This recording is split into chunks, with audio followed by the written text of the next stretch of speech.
Hello everyone, welcome to study Politan. आज हम करेंगे जो कक्षा 9th है उसकी राजस्थान का स्वतंत्रता आंदोलन और सूर्य परंपरा। और ये है माध्यमिक शिक्षा बोर्ड राजस्थान अजमेर की बुक। ठीक है। तो इसमें हम जो अलग अलग चैप्टर वाइज कवर करेंगे, लाइन टू लाइन हम इस बुक को पढ़ेंगे।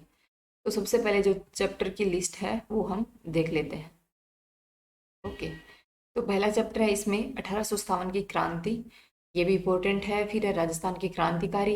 फिर किसान आंदोलन है। फिर राजस्थान में जनजातियों के आंदोलन।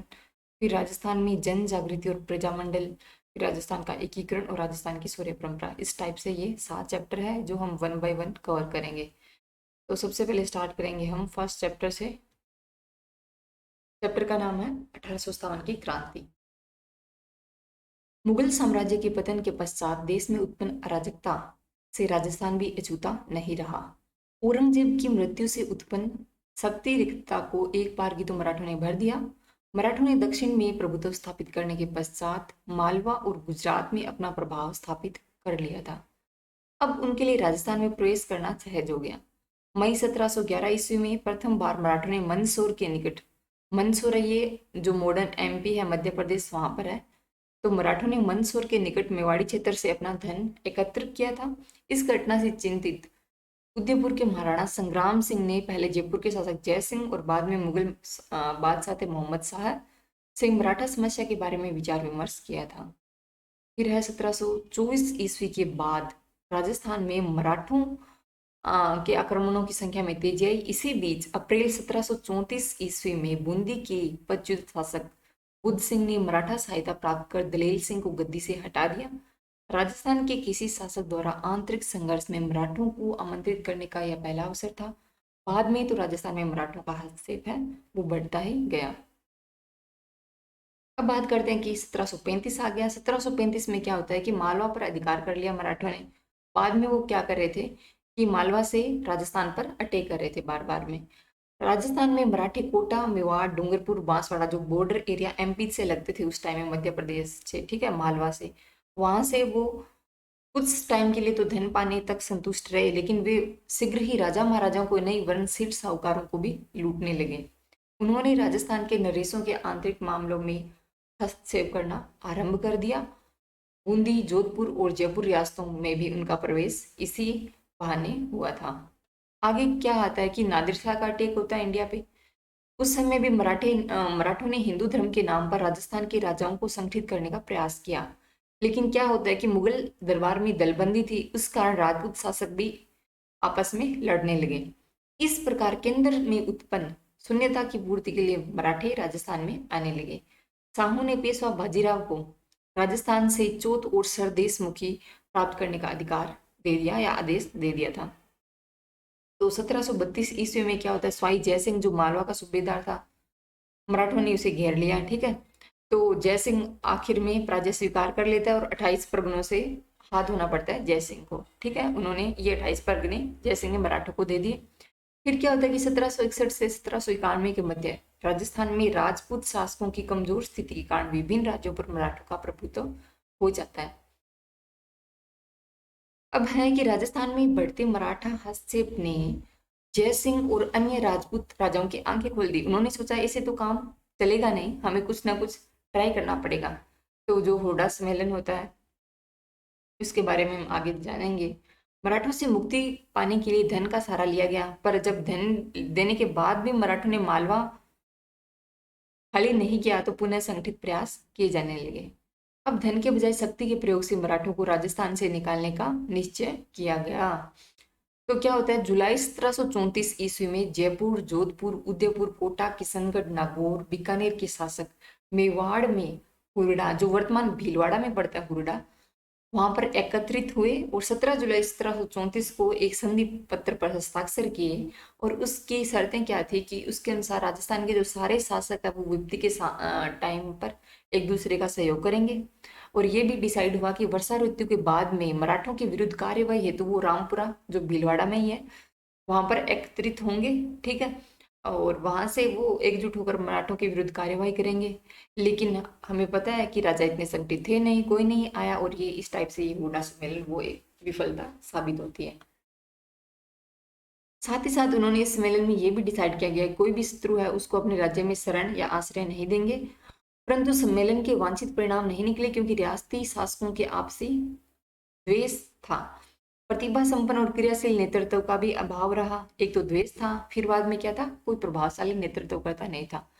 रियासतों की स्वार्थी नीतियां और कार्य संभवतः सम्मेलन की असफलता के लिए उत्तरदायी थे। तो अगर आप प्री के पर्सपेक्टिव से पढ़ रहे हो तो हमें ये ध्यान रखना है कि हुडा सम्मेलन कब हुआ था, ठीक है, और इसमें किस किस रियासतों ने या शासकों ने भाग लिया था वो भी देख लेना, और कब हुआ था, 17 जुलाई 1734 को, और कहाँ पर इकट्ठा होने के लिए वो सहमत हुए थे, रामपुरा में। लेकिन ये और मेंस के लिए पढ़ रहे तो हमें ये ध्यान रखना पड़ेगा कि इस हुडा सम्मेलन की असफलता के लिए कौन कौन से कारण उत्तरदायी थे जो अभी अभी हमने देखे हैं। आगे चलते हैं। 1735 ईस्वी में मुगल सम्राट और राजपूत शासकों की सेनाओं ने मराठों को खदेड़ने का पुनः असफल प्रयास किया। असफल क्या मतलब, वो विफल हो गए। पेशवा अक्टूबर 1735 में उत्तर भारत की यात्रा पर निकला। उसने महाराजा जगत सिंह का आतिथ्य स्वीकार किया और उपहार तथा चौथ का समझौता हो गया कि हम मराठों को उपहार भी देंगे और चौथ भी देंगे, ठीक है। चौथ एक टाइप का टैक्स होता था। फिर वह जयपुर आया। जय सिंह ने मराठों और मुगल सम्राटों में समझौता करवाना चाहा लेकिन वो समझौता हो नहीं पाया। फिर है पेशवा की राजस्थान यात्रा का परिणाम क्या निकला कि मुगलों के साथ साथ राजपूत भी मराठों के क्या हो गए, करदाता हो गए। फिर राजपूत पहले मुगलों को टैक्स दिया करते थे, मुगलों का सर झुकाया करते थे, अब एक शक्ति और आगे वो थी मराठा। अंदर से परेशान थे बेचारे सारे शासक, लेकिन क्या थी, एकजुटता नहीं थी, तो परिणाम तो भुगतने ही पड़ेंगे। आगे क्या होता है, 1738 ईस्वी में मुगल सम्राट की ओर से निजाम को बिना युद्ध किए ही दुरहसराय की संधि करनी पड़ी, जो एक अपमानजनक संधि थी जिसके अनुसार मराठों को मालवा की सूबेदारी और 50 लाख रुपए प्राप्त हुए। मतलब युद्ध हुआ ही नहीं और निजाम को क्या करना पड़ा कि मालवा को गिव अप कर दो, मालवा की सूबेदारी जाने दो, किसको दे दो, मराठों को, और हर एक साल मराठे यहाँ से 50 लाख रुपए भी लेंगे। 1742 में क्या होता है, अब ये याद रखना कि दुरसराय की संधि हुई थी वो एक तो मुगलों के बीच और एक मराठों के बीच हुई थी। मुगलों की ओर से कौन था, निजाम था, और ये कब हुई थी, 1738 में।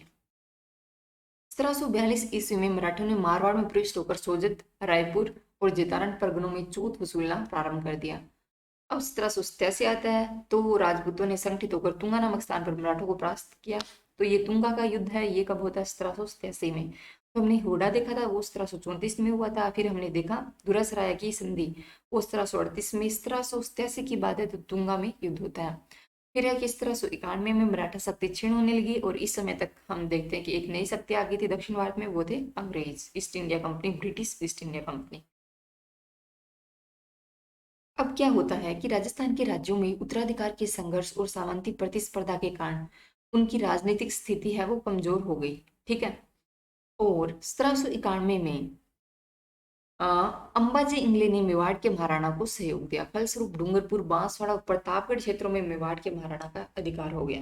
परंतु रियासती घरानों के आपसी वैमनस्य के कारण अंबाजी इंगले पूर्ण सफलता प्राप्त नहीं कर सके और 1795 ईस्वी में मेवाड़ पर चुंडावतों का अधिकार हो गया। तो ये बता रहे हैं कि पहले तो अंबाजी इंगले ने मेवाड़ के महाराणा का सहयोग दिया, तो एक बार तो कुछ क्षेत्र उनके अंडर में आ गया, लेकिन फिर भी 1795 में मेवाड़ पर किसने अधिकार कर लिया, चुंडावतों ने।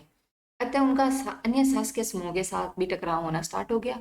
फिर 1802 में एक नया घटनाक्रम होता है कि अमीर खां पिंडारी ने नाथद्वारा पर अधिकार कर लिया। तो ये इंपॉर्टेंट है, याद रखना, 1802 में नाथद्वारा पर किसने अधिकार किया, अमीर खां पिंडारी ने। अगर आपने बाहुबली देखी तो ऑफकोर्स पिंडारियों का नाम भी आपने सुना ही होगा, ठीक है। भीम सिंह रियासती घरानों के आपसी वैमनस्य को नियंत्रित नहीं कर पाए और 1803 में मेवाड़ के शासक ने जयपुर नरेश के माध्यम से अंग्रेजों से संधि करने का प्रयास किया। लेकिन इस टाइम तक क्या थे, अंग्रेज इतने उत्सुक थे नहीं राजपूतों से संधि करने के लिए, ठीक है। और बाद में जब अंग्रेजों को राजपूतों की महत्ता का पता चलता है तो वो संधि कर लेते हैं। देखते हैं आगे क्या होता है कि 1793 से 1813 के मध्य जोधपुर की अव्यवस्था का प्रमुख कारण था सामंती प्रतिस्पर्धा, संकीर्णता और उत्तराधिकार का संघर्ष। मतलब मोस्टली राजस्थान की जो रियासतें थी उनमें ये था, या तो सामंत है वो शक्तिशाली हो रहे थे, राजा लोग कमजोर हो रहे थे। दूसरा कारण ये था कि वो एकजुटता नहीं थी। तीसरा ये कि कोई स्पष्ट उत्तराधिकारी नहीं था, ठीक है। अगर थे भी तो एक राजा के एक से अधिक पुत्र थे तो वो आपस में लड़ झगड़ रहे थे, आपस में रिश्तेदारी गद्दी के लिए लड़ रहे थे। और दोनों पक्षों ने भारतीय सैनिकों को ऊंची धनराशि देकर अपनी ओर मिलाने का प्रयास किया। परिणाम स्वरूप राज्य है वो आर्थिक संकट में गिर गया। जोधपुर की बात हो रही है, ऐसा ही हाल जो दूसरी रियासतें हैं उनका भी था। फिर देखते हैं कि राजस्थान के शासकों ने मराठों के बढ़ते आतंक से मुक्ति पाने के लिए मराठों के शत्रु अंग्रेजों से मित्रता करने का प्रयास शुरू किया। और सबसे पहले इसमें नाम आता है महाराजा पृथ्वी सिंह, जो जयपुर के थे। उन्होंने 1776 ईस्वी में अपने एक प्रतिनिधि को गवर्नर जनरल के पास भेजा और कहा, अंग्रेजों आप हमसे मैत्री संधि कर लो। लेकिन क्या होता है कि जोधपुर राज्य ने भी ऐसा ही प्रयास किया, लेकिन कोई भी सफल नहीं हो पाए। आखिरकार 1803 में एक अंग्रेजों की नीति में बड़ा ही शिफ्ट आता है। वो क्या करते हैं, वो भी इच्छा जताने लगते हैं कि हाँ, राजपूतों के साथ हाथ मिला लेना चाहिए ताकि मराठों को, पिंडारियों को हम कंट्रोल कर पाए। ठीक है। अब बताते हैं कि 1800 नवंबर 1803 की बात है। अंग्रेज सेनापति लॉर्ड लेक ने राजस्थान की जो उत्तरी सीमा है उस पर स्थित लासवाड़ी के रण में सिंधिया को निर्णायक रूप से परास्त कर दिया, हरा दिया सिंधिया को। ठीक है। मराठों की इस पराजय ने राजपूत शासकों के लिए मराठों की अधीनता से मुक्ति का स्वर्ण अवसर प्रदान किया। 1803 ईस्वी की संधि की शर्तों में तय किया गया कि दोनों एक दूसरे के प्रति मैत्रीपूर्ण व्यवहार रखेंगे। कंपनी राज्यों से खिराज नहीं लेगी, आंतरिक मामलों में भी दखल अंदाजी नहीं करेगी। इन राज्यों की सुरक्षा का दायित्व किस पर होगा? कंपनी पर होगा। अन्य राज्यों से विवाद कंपनी की सहायता से ही सुलझाए जाएंगे। और इस संधि पर हस्ताक्षर किसने किए? भरतपुर, अलवर, जयपुर, जोधपुर सभी ने कर दिया। ठीक है, जो बड़ी बड़ी रियासतें थी उन्होंने। फिर 1811 आता है, उसमें सेटन के स्थान पर चार्ल्स मेटकोफ है वो दिल्ली का रेजिडेंट बनता है। और उसने गवर्नर जनरल लॉर्ड मिंटो को सुझाव दिया कि मराठों, अमीर खां और पिंडारियों की विध्वंसकारी कार्यवाहियों को अगर समाप्त करना है तो हमें ब्रिटिश संरक्षण में राजपूत राज्यों का एक संघ बना लेना चाहिए। ठीक है। और उसके बाद में क्या होता है कि गवर्नर जनरल लॉर्ड हेस्टिंग्स आते हैं। वो सभी विरोधियों का दमन करके भारत में कंपनी की सर्वोच्च सत्ता स्थापित करना चाहते थे। लेकिन ये तभी संभव था जब होलकर और सिंधिया को उनके राज्यों में ही एक टाइप से सीमित कर दिया जाए, उनके राज्यों में बांध दिया जाए, पिंडारियों का दमन कर दिया जाए। और इसके लिए ऑफ कोर्स हेस्टिंग्स को किसकी आवश्यकता थी? राजपूतों की। ठीक है।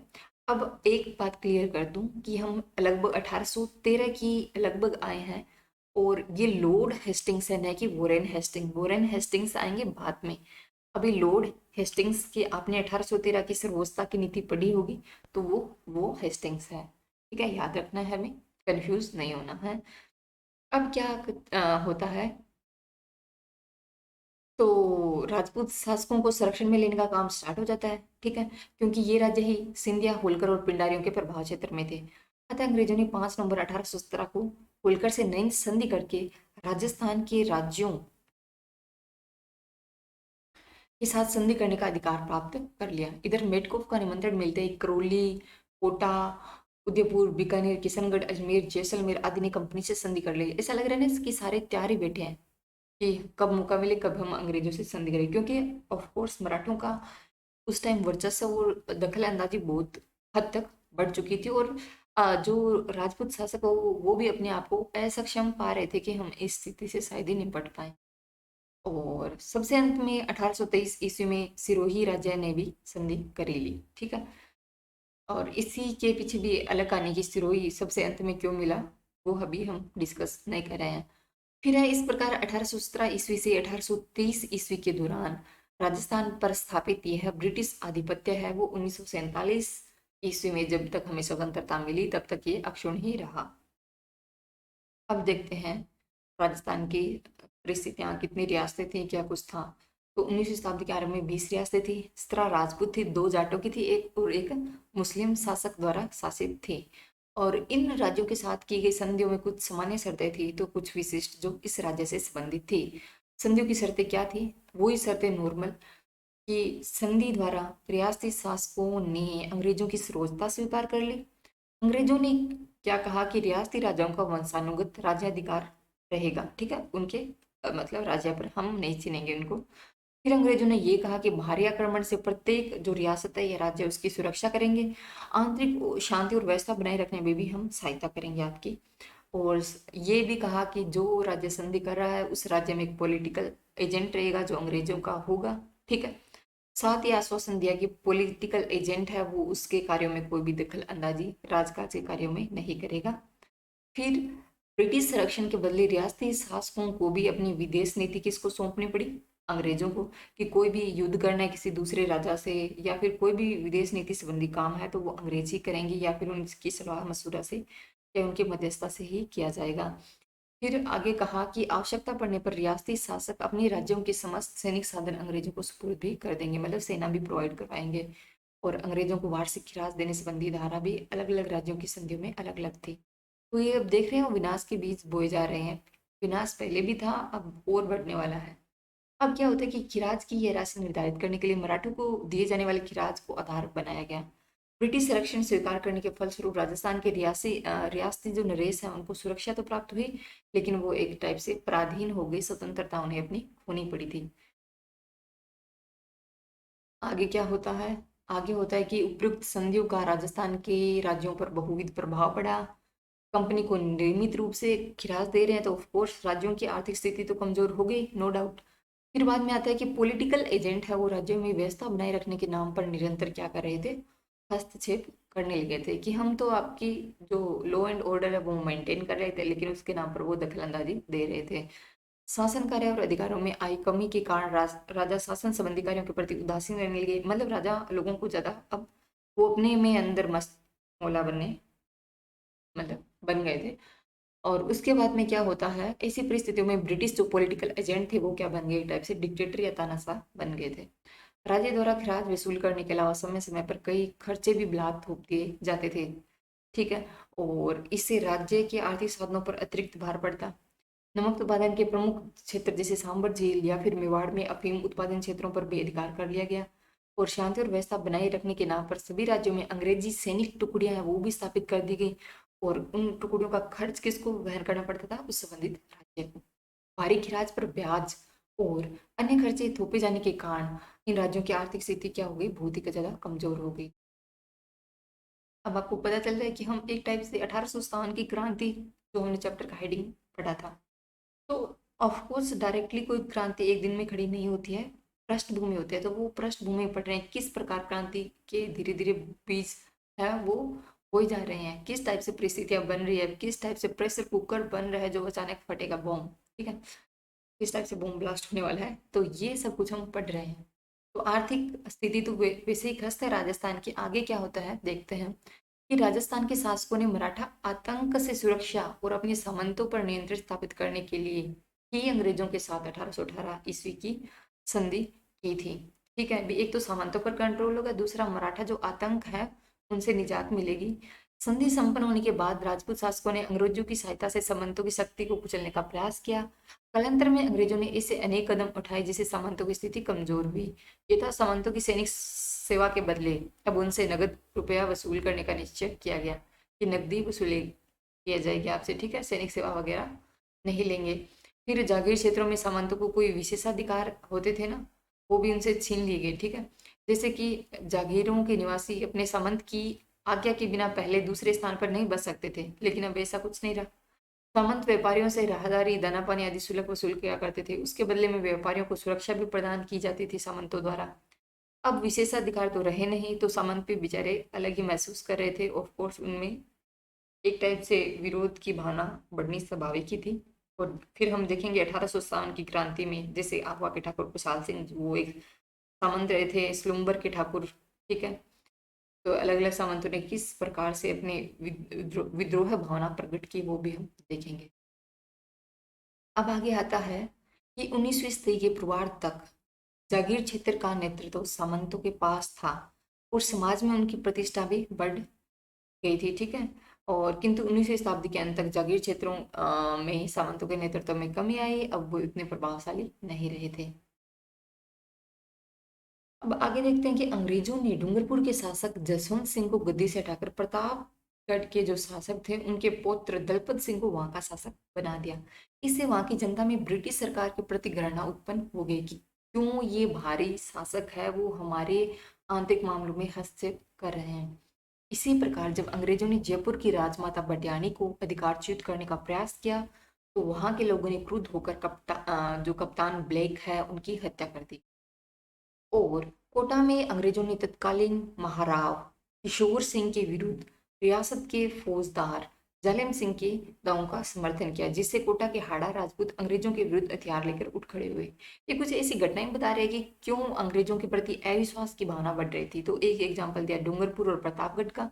दूसरा दिया जयपुर की राजमाता बटियानी देवी को लेकर के उनको गद्दी से हटाया जा रहा था, तो लोगों ने क्रुद्ध होकर कैप्टन ब्लैक की हत्या कर दी। बाद में कोटा का एग्जाम्पल है कि कोटा के महाराव किशोर सिंह के विरुद्ध अंग्रेज किसका साथ दे रहे थे, जो फौजदार जालिम सिंह है उसका समर्थन दे रहे थे। तो हाड़ा राजपूत भी अंग्रेजों से नाराज हो गए थे। फिर अलवर और भरतपुर रियासतों में अंग्रेजों ने हस्तक्षेप कर वहां अवयस्क राजकुमारों को गद्दी पर बैठा दिया, ताकि अगर छोटे हैं तो उनको दखल अंदाजी करने का अंग्रेजों को और अवसर मिलेगा। ठीक है, प्रशासन पर वो अपना पूरा कंट्रोल कर लेंगे। और जोधपुर के महाराजा मानसिंह भी ब्रिटिश सरकार के घोर विरोधी थे। उनके प्रयत्नों से अन्य रियासतों में भी ब्रिटिश सत्ता के विरुद्ध असंतोष है वो पनपने लगा था। ये बुक्स वाली चीजें हैं, वो हम बाद में देखेंगे। ठीक है, कि क्रांति के समय पॉलिटिकल एजेंट कौन कौन से थे वो देख लेंगे। ये सब रट्टा मारने वाली चीजें, क्वेश्चंस भी आते हैं इनमें से, वो ये बहुत ही ज्यादा इंपॉर्टेंट है। आगे देखते हैं कि राजनीतिक आधिपत्य स्थापित करने के पश्चात अंग्रेज सरकार ब्रिटिश भारत की भांति राजस्थान पर सांस्कृतिक विजय भी प्राप्त करने को उत्सुक हो उठी थी। उन्होंने सामाजिक सुधार के लिए जो प्राचीन परंपराएं थी, रीति रिवाजें थी, कुरीतियों को समाप्त करने के लिए विशेष कदम भी उठाए। हालांकि कुछ अच्छे काम भी थे, लेकिन ऑफ कोर्स जो रूढ़िवादी जनता थी सभी काम पसंद नहीं आने वाले थे। अच्छे कामों में देखें तो जैसे कि कन्यावध, दास प्रथा, सती प्रथा, उनको खत्म करने के लिए अंग्रेजों ने कदम उठाए। ठीक है, देखते हैं क्या कदम उठाए। इस दिशा में उठाए गए कदमों में फिर जनता ये समझने लगी कि अंग्रेज राजस्थान के सामाजिक ढांचे को विकसित करना चाहते हैं, और अंग्रेजों की जो सामाजिक और सामान्य जीवन में हस्तक्षेप की नीति ने जनता में असंतोष उत्पन्न कर दिया। इस प्रकार हम देखते हैं कि 1818 की संधि के बाद अंग्रेजों द्वारा राजस्थान के राज्यों के प्रशासन में अवांछनीय हस्तक्षेप, आर्थिक संसाधनों पर आधिपत्य, अंग्रेजों द्वारा वसूल किए जाने वाले वार्षिक राज की राशि, सामंतों के विशेषाधिकारों पर कुठाराघात और राजस्थान के सामाजिक जीवन में जो हस्तक्षेप है, दखल अंदाजी है, उसने सर्वत्र असंतोष को जन्म दिया। और राजा, सामंत और साधारण जनता सभी अंग्रेजों से असंतुष्ट हो गए थे। अब एक और गतिविधि चलती है कि ईसाई धर्म प्रचारक भी आ गए थे।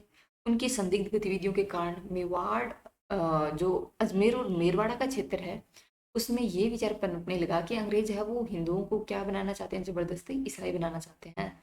और इससे भी असंतोष पनपा। फिर ब्रिटिश विरोधी भावनाओं को पनपाने में राजस्थान के कवियों और साहित्यकारों ने भी महत्वपूर्ण योगदान दिया था। उन्होंने क्या किया, ऐसे शासकों की निंदा की जो ब्रिटिश सत्ता के भक्त थे, चमचे थे हम कह सकते हैं, और उन शासकों या सामंतों की प्रशंसा की जो ब्रिटिश सत्ता के विरोधी थे। और ऐसे कवि कौन थे, तो बांकीदास, राघोदास, सांदू, गांगजी और महाकवि सूर्यमल मिश्रण। देखो, महाकवि सूर्यमल मिश्रण को हम जानते हैं, बांकीदास को भी जानते हैं। दो नाम और है, राघुदास और सांदू गांगजी। ये थोड़े कम मतलब हिडन नाम है, तो याद रखें, कई बार एग्जाम में पूछ लेते हैं। इससे स्पष्ट है कि राजस्थान में क्रांति आरंभ होने से पूर्व ही देशी रियासतों में ब्रिटिश सत्ता के विरुद्ध क्या था, तीव्र असंतोष व्याप्त था। फिर बात करते हैं कि 1857 की क्रांति आरंभ होने के समय राजस्थान में अंग्रेजी सैनिकों की 6 छावनियां थी। कौन कौन सी थी, नसीराबाद, नीमच, देवली, ब्यावर, एरिनपुरा और खेरवाड़ा। ये 6 छावनियां याद रखेंगे। ठीक है, नसीराबाद, नीमच, देवली, ब्यावर, एरिनपुरा, खेरवाड़ा। इन सब छावनियों में लगभग कितने सैनिक थे, 5,000 के लगभग। किंतु किसी भी छावनी में कोई अंग्रेज सैनिक नहीं था, केवल अधिकारी थे, 30 अंग्रेज अधिकारी थे। मेरठ में क्रांति की सूचना जैसे ही राजस्थान के एजीजी को प्राप्त हुई, एजीजी मतलब एजेंट टू गवर्नर जनरल, उनको प्राप्त हुई, तो उन्होंने देशी रियासतों के शासकों को निर्देश भेजे कि वे क्रांतिकारियों को राज्यों में घुसने न दें, और जो भी ब्रिटिश सरकार का विरोध कर रहे हैं उनका क्या करें, कठोरतापूर्वक दमन करें। अब स्टार्टिंग होती है राजस्थान में क्रांति की नसीराबाद से। देखते हैं क्या कारनामे होते हैं। तो क्रांति का सूत्रपात राजस्थान में नसीराबाद से हुआ। इसके भी कारण थे कि उस समय नसीराबाद में 15वीं और 30वीं बंगाल नेटिव इन्फेंट्री थी। इन्फेंट्री पैदल सेना को बोलते थे। ठीक है, तो भारतीय तोपखाने की सैनिक टुकड़ी और पहली बंबई लांसर्स के सैनिक विद्यमान थे नसीराबाद में उस टाइम। मेरठ विद्रोह की सूचना से 15वीं जो नेटिव इन्फेंट्री के सैनिकों ने सोचा कि ये सारी कार्रवाई है ना, वो भारतीय सैनिकों को कुचलने के लिए की गई है और तोपें भी उनके विरुद्ध ही प्रयोग करने के लिए तैयार की गई है। अतः उनमें भावना, विद्रोह की भावना जागृत हो गई। तो समझ में है क्या हो रहा है कहानी, कि नसीराबाद में थी 15वीं और 30वीं बंगाल नेटिव इन्फेंट्री, तोपखाने की टुकड़ी भी तैयार कर ली गई और बम्बई लांसर्स के सैनिक थे। तो जैसे ही सूचना मिली ना कि मेरठ में विद्रोह हो गया, तो उन्होंने सोचा कि ये जो तोपे तोपे तैयार करवाई गई है वो उनके विरुद्ध ही शायद प्रयोग करने के लिए तैयार करवाई गई है। तो एक टाइप से उनमें जो आशंका थी वो ज्यादा बढ़ने लगी अंग्रेजों के विरुद्ध। फिर है कि 15वीं बंगाल नेटिव इन्फेंट्री की एक टुकड़ी काफी समय से अजमेर शस्त्रागार की रक्षा कर रही थी। पहले मतलब वो अजमेर में थे, फिर संदेह के कारण उन्हें अजमेर से कहाँ पर शिफ्ट कर दिया, नसीराबाद से। तो अंग्रेजों जो सैनिक थे उनके मन में ये धारणा बन गई अंग्रेजों के विरुद्ध कि अंग्रेज है वो उन पर विश्वास नहीं करते, अविश्वास किया जा रहा है उन पर, और वे ब्रिटिश अधिकारियों से नाराज भी हो गए थे। और तीसरी बात तो हमें पता ही है कि जो बंगाल से अनेक और दिल्ली से अनेक संदेशवा साधु और फकीर आ रहे थे, और उन्होंने ये बताया कि जो आप एनफील्ड रॉयल एनफील्ड राइफल्स है वो यूज कर रहे हो, उन पर गाय और सुअर की चर्बी लगी है, इससे हिंदुओं और मुसलमानों दोनों का धर्म भ्रष्ट हो जाएगा, और वो आपको ईसाई बनाने की सोच रहे हैं। तो ये भावना भी फैली। फिर है भारतीय सैनिकों को नियंत्रण में रखने के लिए बाहर से यूरोपियन सेना और कुछ तोपें भी मंगवाई गई, और इस तथ्य को एक टाइप से गुप्त रखा गया। और बाद में जब ये बात प्रकट हुई तो सेना में क्या फैली, उत्तेजना फैल गई। इन्हीं कारणों से ये तारीख याद रखेंगे, 28 मई 1857 को 15वीं बटालियन नेटिव इन्फेंट्री के सैनिकों ने तोपखाने पर अधिकार कर लिया।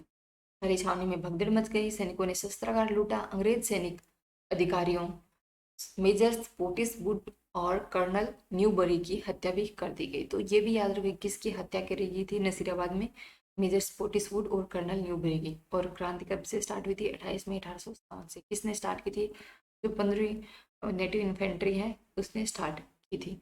अब इसमें क्या होता है, कैप्टन जो लेफ्टिनेंट लोग है और कैप्टन हार्डी है वो इसमें घायल हो गई। अंग्रेज अधिकारियों ने नसीराबाद से भागकर ब्यावर में शरण ली, चर्च और अधिकारियों के बंगलों में आग लगा दी, खजाने की तिजोरियां तोड़ दी गई। पर इन विद्रोही सैनिकों ने 4 ब्रिटिश अधिकारियों के अलावा एक रक्त की बूंद भी नहीं बहाई, मतलब वो एक टाइप से अच्छे लोग थे कह सकते हैं। फिर है, छावनी को तहस नहस करने के बाद विप्लवी सैनिकों ने अविलंब दिल्ली की ओर प्रस्थान किया। तो उस टाइम ये था कि जो बहादुर शाह जफर द्वितीय थे उनको क्रांतिकारियों ने अपना सम्राट या पूरे हिंदुस्तान का सम्राट घोषित कर दिया, और ये कहा कि चलो दिल्ली, एक टाइप से नारा दिया था। तो यहाँ के भी जो क्रांतिकारी थे वो दिल्ली की ओर रवाना हो गए। 18 जून 1857 को विप्लवी दिल्ली पहुंच गए, और दिल्ली में जो अंग्रेजी पलटन है उस पर आक्रमण किया और अंग्रेजों को हरा दिया। अब नीमच में क्रांति देखते हैं। नीमच ये राजस्थान में नहीं था, नीमच था उस टाइम शायद मध्य प्रदेश में था, एम आई राइट।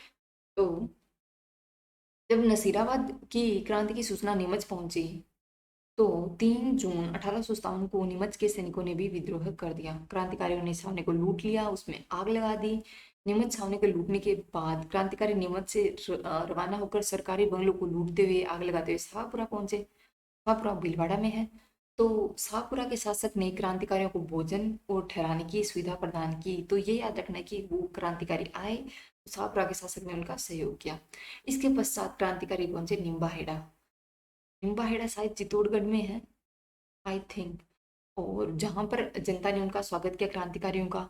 और उसके पश्चात क्रांतिकारी यहाँ से देवली, टोंक और आगरा होते हुए दिल्ली पहुंचते हैं, और रास्ते में जनता ऑफ कोर्स क्रांतिकारियों का स्वागत करती है। क्रांतिकारियों की संख्या धीरे धीरे बढ़ती जाती है, और नीमच से क्रांतिकारियों के चले जाने के पश्चात एजीजी आता है, एजेंट गवर्नर जनरल लॉरेंस। उनके निर्देश पर कप्तान सोवर्स ने कोटा, बूंदी और मेवाड़ की राजकीय फौजों की सहायता से नीमच को 8 जून 1857 को पुनः अधिकार में ले लिया। ठीक है, तो नीमच को वापस अधिकार में कौन लेते हैं, कैप्टन सोवर्स। और इसमें सहयोग किसका होता है, मेवाड़ की, बूंदी की और कोटा की राजकीय फौजों का। ये देखो कितनी बुरी बात है कि राजस्थान के शासक भी अंग्रेजों का साथ दे रहे थे। अब देखते हैं एरनपुरा और आहुआ। तो देखते हैं अंग्रेजों के विरुद्ध विद्रोह का झंडा उठाने और उनकी सत्ता को चुनौती देने का काम मारवाड़ के जागीरदारों ने भी किया। हिरिनपुरा में स्थित, अब आपको पता चल गया ये छावनी जोधपुर में थी। ठीक है, तो एरहिनपुरा में स्थित जोधपुर की सैनिक टुकड़ी को जब नसीराबाद में हुई क्रांति की सूचना मिली तो उसने भी जो 21 अगस्त 1857 को क्रांति का बिगुल है वो बजा दिया। क्रांतिकारियों ने इरिनपुरा स्टेशन को लूटा और मारवाड़ के रास्ते दिल्ली की ओर रवाना हो गए। ठीक है। उसके बाद में क्या होता है, जब क्रांतिकारी पाली पहुंचे तो वहां पर हुआ, जो पाली में एक जगह पड़ता है, उसके ठाकुर कुशाल सिंह ने उन्हें अपनी सेवाएं दी। और अहुआ का ठाकुर है वो मारवाड़ का एक शक्तिशाली सामंत था और अंग्रेजों और जोधपुर के महाराजा दोनों का ही विरोधी हो गया था। क्यों? क्योंकि उनके सारे विशेषाधिकार को छीन लिए गए थे। ऐसा कहा जाता है कि मेवाड़ और मारवाड़ के अनेक सामंत अपनी सेनाएं लेकर कुशाल सिंह की सहायता के लिए अहुआ पहुंच गए थे। अब देखते हैं अहुआ में क्या होता है। जोधपुर के महाराजा ने सिंघी कुशलराज के नेतृत्व में एक फौज अंग्रेजों का दमन करने हेतु कहाँ भेजी? अहुआ में भेजी। और 8 सितंबर 1857 को अहुआ के ठाकुर और क्रांतिकारियों की जो संयुक्त सेना है वो जोधपुर की राजकीय सेना से भिड़ती है और उन्होंने जोधपुर की राजकीय सेना को पराजित कर दिया।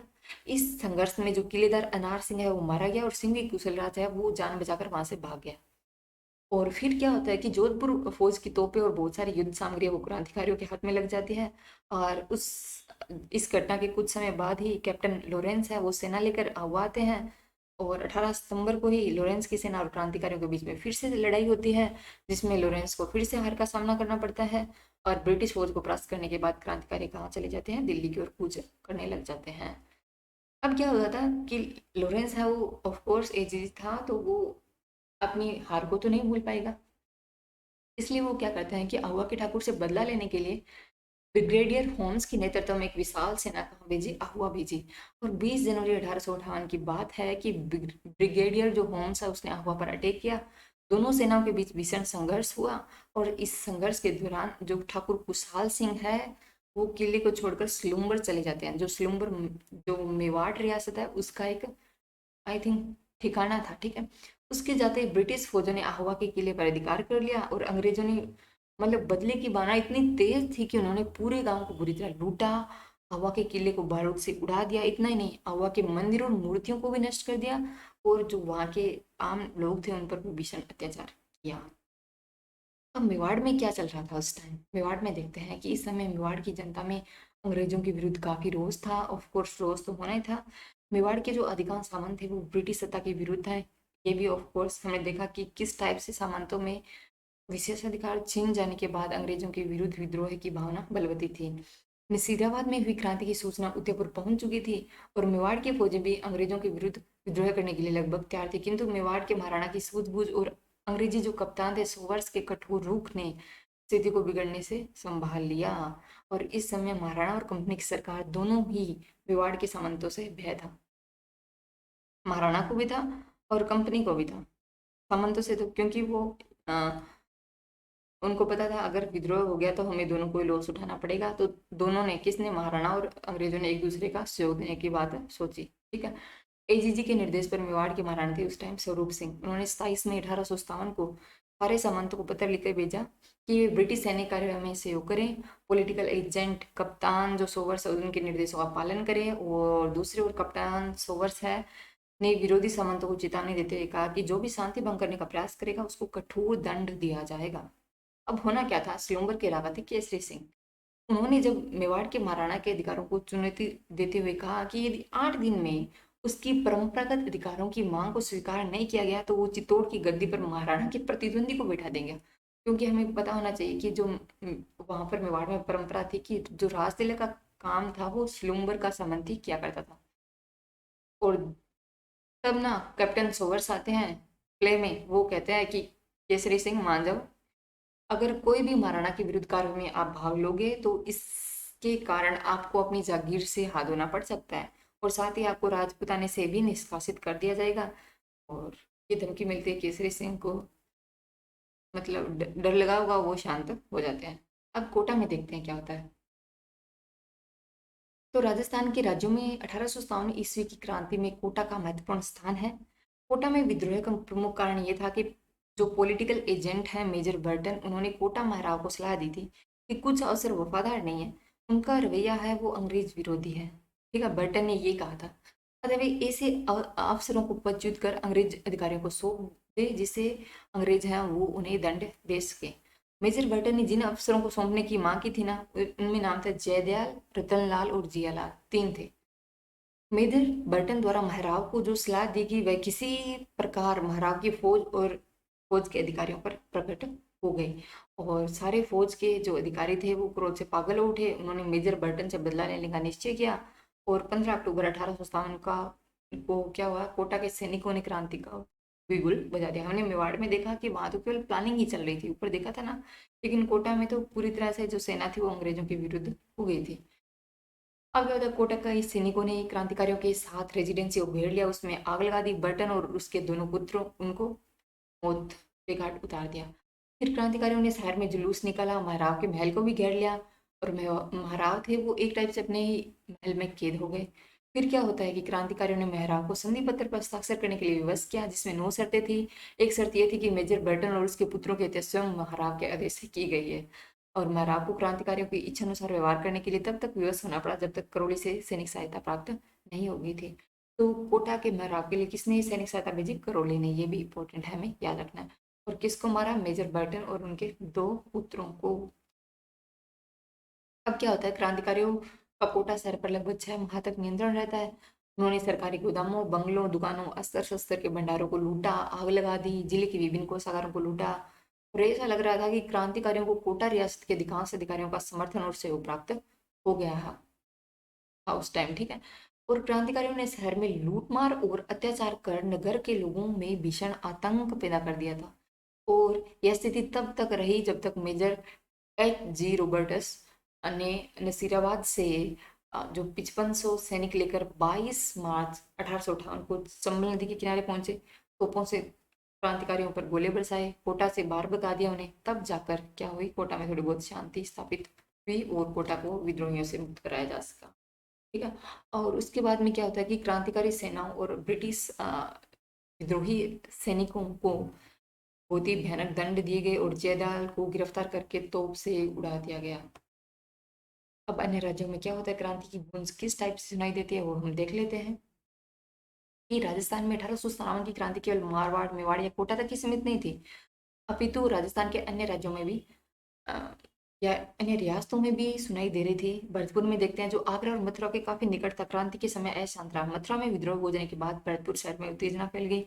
भरतपुर की जो सेना थी, वहां क्रांति का बिगुल बजा दिया उन्होंने, सेना ने।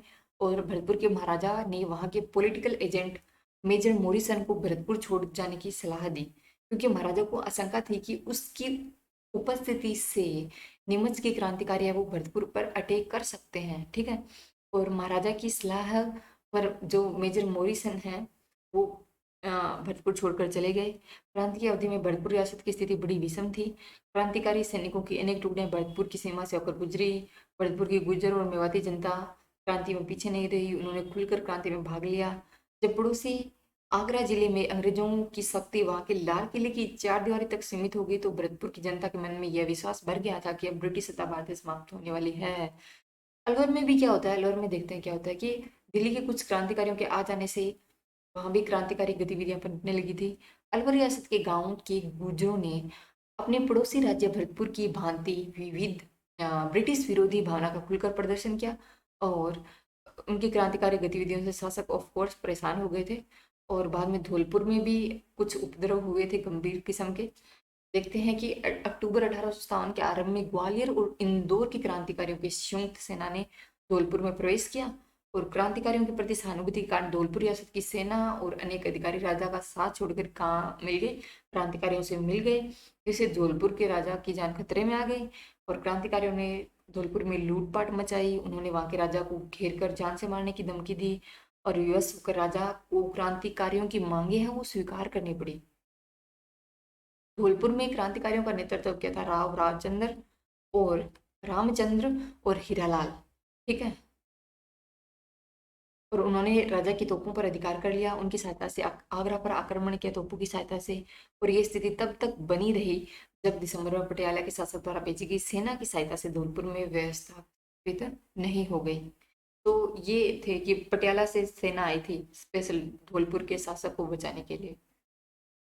अब देखते हैं जयपुर में क्या होता है। जयपुर में महाराजा की महाराजा को उनके एक पदाधिकारी राव सिंह शिव सिंह ने सलाह दी कि वो अंग्रेजों और मुगल बादशाह बहादुर शाह दोनों से ही मित्रतापूर्ण संबंध बनाए रखे। लेकिन जो उनके प्राइवेट सेक्रेटरी थे पंडित शिवदीन, देखो नाम भी शिव शिव है, ठीक है, उन्होंने महाराज पर अंग्रेजों का साथ देने के लिए जोर डाला। जयपुर में नवाब विलायत खां, मियाँ उस्मान खां, सादुल्ला खां, तो तीनों ही खान है, याद रखना, विलायत खां, मियाँ उस्मान खां और सादुल्ला खां नाम याद रखने हैं। उन्होंने मुगल सम्राट से मिलकर ब्रिटिश सत्ता के विरुद्ध क्रांति का षड्यंत्र रचना स्टार्ट कर दिया। और मुगल सम्राट के साथ किए गए इनके पत्र व्यवहार की जानकारी महाराज को मालूम हो गई और उन्होंने सादुल्ला खां को राज्य से निष्कासित कर दिया गया और शेष दोनों को जेल में डाल दिया। टोंक में नवाब की सेना ने मीर आलम खां के नेतृत्व में विद्रोह कर दिया। और टोंक का नवाब अंग्रेजों के साथ था, लेकिन सेना किसके साथ थी? नीमच के क्रांतिकारियों के साथ थी, ठीक है। और नवाब की सेना ने नीमच के क्रांतिकारियों को टोंक में आने के लिए आमंत्रित किया और उनकी सहायता से नवाब के किले को घेर लिया। नवाब ने सैनिकों को डराने धमकाने का भरपूर प्रयास किया, लेकिन वो सफल नहीं हो सके। तो ये पूरा घटनाक्रम उस टाइम रहा था। अब देखते हैं स्लुम्बर और कोठारिया का क्या योगदान है। तो अहुआ जोधपुर के ठाकुर कुशाल सिंह की प्रेरणा लेकर मारवाड़ के दो प्रमुख सामंतों, एक तो स्वयंवर के रावत केसरी सिंह, और रावत केसरी सिंह तो हमने पहले ही देखा था कि उन्होंने वो धमकी दी थी कि मैं किसी और प्रतिद्वंदी का राज तिलक कर दूंगा अगर आपने मेरे को विशेषाधिकार वगैरह नहीं लुटाए तो। और कोठारिया की जो रावत थे ज्योति सिंह, उन्होंने भी अपना अपूर्व योगदान दिया। क्या था कि मारवाड़ के सामंतों की भांति मेवाड़ के सामंतों ने खुलकर क्रांति में भाग नहीं लिया, किंतु उन्होंने अंग्रेजों का विरोध करने वाले क्रांतिकारी नेताओं और ब्रिटिश सत्ता के विरोधी जागीरदारों को स्लुम्बर और कोठारिया के सामंतों ने अपने यहाँ शरण दी। उन्होंने क्रांतिकारियों के परिवारों को भी आश्रय दिया। और जो स्लुम्बर के रावत केसरी सिंह ने आसपास के जागीरदारों को साथ लेकर आहुआ के ठाकुर के जो स्वतंत्रता यज्ञ में उसमें बहुत सहायता की। उदयपुर के महाराणा ने कंपनी सरकार के साथ जो संधि की, केसरी सिंह ने उसका खुलकर विरोध किया। एडी लॉरेंस ने केसरी सिंह की ब्रिटिश विरोधी गतिविधियों को देखकर महाराणा उदयपुर पर दबाव डाला कि वे उसके विरुद्ध कार्यवाही करे, किंतु महाराणा भी कार्यवाही का साहस नहीं जुटा सके। अंग्रेजों द्वारा आहुआ गांव को तहस नहस कर दिया और आहुआ के ठाकुर कुशाल सिंह निरय अवस्था में जब इधर उधर भड़क रहे थे ना, तो किसने शरण दी थी? कोठारिया के ज्योतिष सिंह ने। उन्होंने कोठारिया में पेशवा नाना साहब और उनके परिवार को भी शरण दी और सब प्रकार की सुख सुविधाएं उपलब्ध करवाई। तो नाना साहब भी यहाँ पर रहे, कुशाल सिंह भी यहाँ पर रहे थे, ठीक है। इस प्रकार ब्रिटिश सत्ता का विरोध कर और भावी परिणामों की चिंता न कर स्लूमर और कोठारिया के रावतों ने अपूर्व त्याग और साहस का परिचय दिया।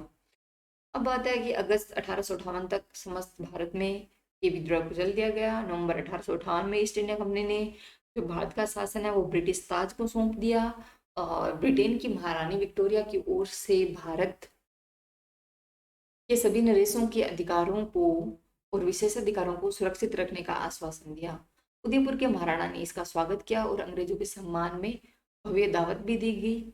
और यद्यपि राजस्थान में प्रथम स्वतंत्रता संग्राम असफल रहा, लेकिन विप्लव के बाद राजस्थान के परंपरागत ढांचे का स्वरूप बदलने लगा। यहाँ पर आधुनिक शिक्षा का प्रसार हुआ, नए मध्यम वर्ग का जन्म हुआ, प्रशासनिक सेवाओं में जनसाधारण की नियुक्तियां होने लगी, वैश्य समुदाय के लोगों का सहयोग लिया जाने लगा और इन्हें महत्वपूर्ण पद और विभिन्न प्रकार के संरक्षण देना आदि सब कुछ प्रारंभ होने लगा, जिससे राजपूतों का महत्व कम होता गया और राजस्थान के नरेश और जागीरदार अब अंग्रेजों पर पूरी तरह क्या हो गए? निर्भर हो गए थे।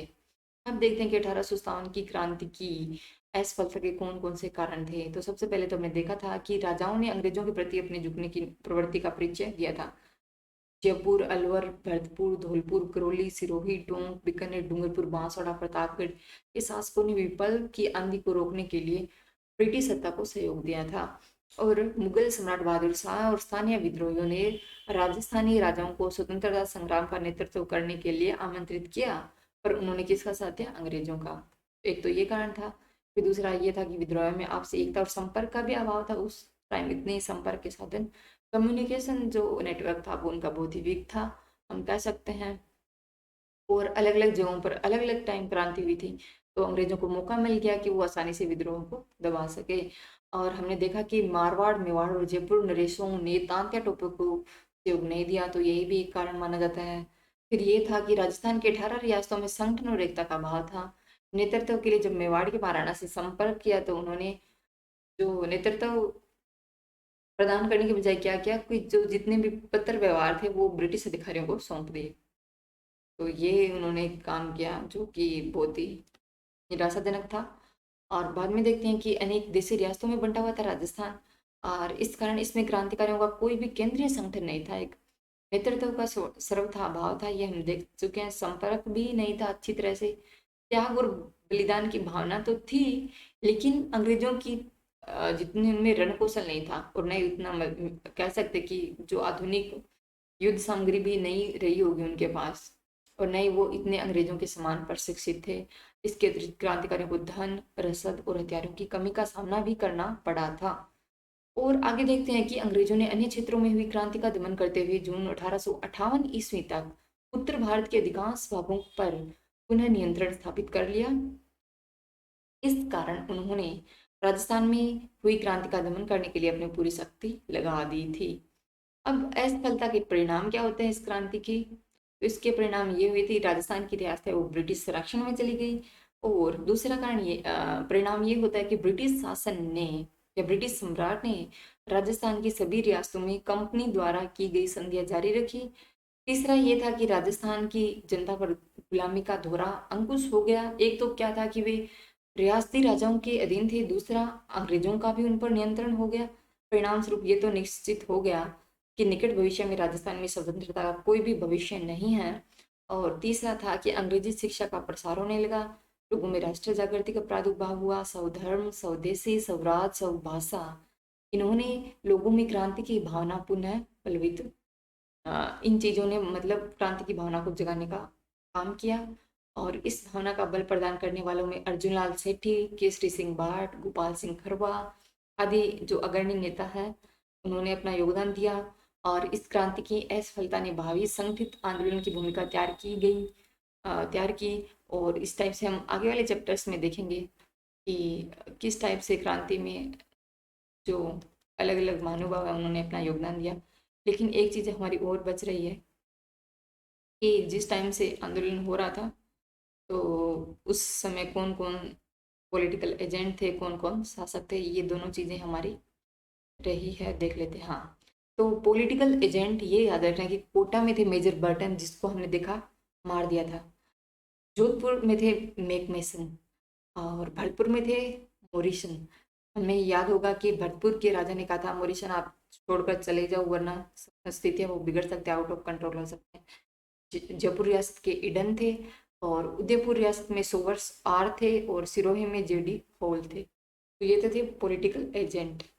तो याद करना, यहाँ पर कई एग्जाम्स में क्वेश्चन प्रीवियस ईयर्स में पूछे गए हैं, तो हमें याद रखना है। और ये भी लिस्ट है वो बहुत ही इंपॉर्टेंट है, चाहे VDO exam, REET, RS pre, कोई भी एग्जाम हो वहाँ पर क्वेश्चन यहाँ से भी आते हैं कि 1857 की क्रांति के समय इस रियासत के शासक कौन थे, तो ये पूछते हैं। तो देख लेते हैं, कोटा के थे राम सिंह, जोधपुर के तख्त सिंह, भरतपुर के जसवंत सिंह, उदयपुर के स्वरूप सिंह, जयपुर के राम सिंह द्वितीय, सिरोही में शिव सिंह, धौलपुर में भगवंत सिंह, और जो बीकानेर रियासत है वहाँ पर सरदार सिंह, करौली के मदन पाल, टोंक के नवाब वजीरुद्दौला, बूंदी के राम सिंह, अलवर रियासत के विनय सिंह, और जो जैसलमेर रियासत है वहाँ के रणजीत सिंह, और झालावाड़ रियासत है वहाँ के पृथ्वी सिंह, प्रतापगढ़ में दलपत सिंह, और बांसवाड़ा में लक्ष्मण सिंह, और डूंगरपुर में उदय सिंह।